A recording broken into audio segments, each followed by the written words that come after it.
আবারও ভয়াবহ আকার ধারণ করছে ডেঙ্গু পরিস্থিতি।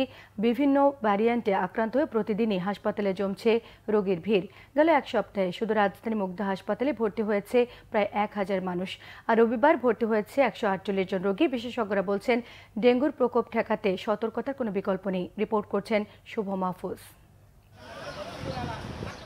রাজধানীর মুগদা জেনারেল হাসপাতাল ডেঙ্গু ইউনিটে তিল ধারণের ঠাঁই নেই। নারী, পুরুষ ও শিশু মিলে প্রায় 1000 ডেঙ্গু রোগী চিকিৎসাধীন হাসপাতালটিতে। ভর্তি রোগীদের মধ্যে জ্বর, সর্দি, কাশি, শরীর ব্যথা সহ ডেঙ্গুর নানা উপসর্গ। বেশিরভাগ রোগী জানান, শুরুতে বাসায় চিকিৎসা নিলেও পরে বাধ্য হয়ে হাসপাতালে আসেন তারা।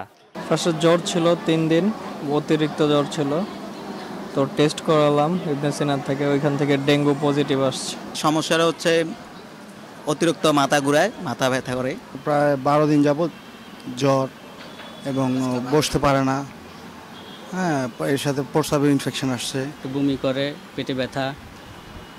ডাক্তাররা বলছে যে এখানে ভর্তি হয়ে চিকিৎসা নিতে হবে আর কি। বমি ছিল আর 4 দিন যাবত ধরে জ্বর ছিল, এটাই ওর সবগুলো ছিল। কালকে টেস্ট করাইছি, ওর ডেঙ্গু পজিটিভ আসছে।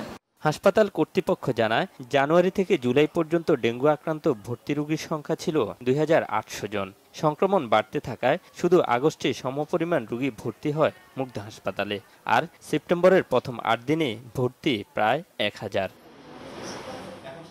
হঠাৎ ডেঙ্গুর প্রকোপ বাড়ার পেছনে সিটি কর্পোরেশনের তদারকির অভাবের পাশাপাশি মানুষের অসতর্কতাকেও দায়ী করছেন চিকিৎসকরা।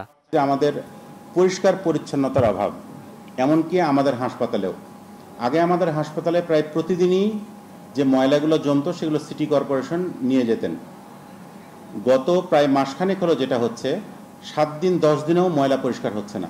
এই ময়লা আবর্জনাগুলোর মধ্যেই কিন্তু এই ডেঙ্গি মশাগুলোর উৎপত্তি হয়, এবং এটা যে হচ্ছে এবং নিয়মিত যে ক্লিনিং হচ্ছে না আমাদের চারিপাশ, সেটা কিন্তু আমরা তার প্রমাণই হচ্ছে এই মাসের প্রথম এক সপ্তাহে প্রায় 1000 রোগী ডেঙ্গির আমাদের এখানে ভর্তি থাকা।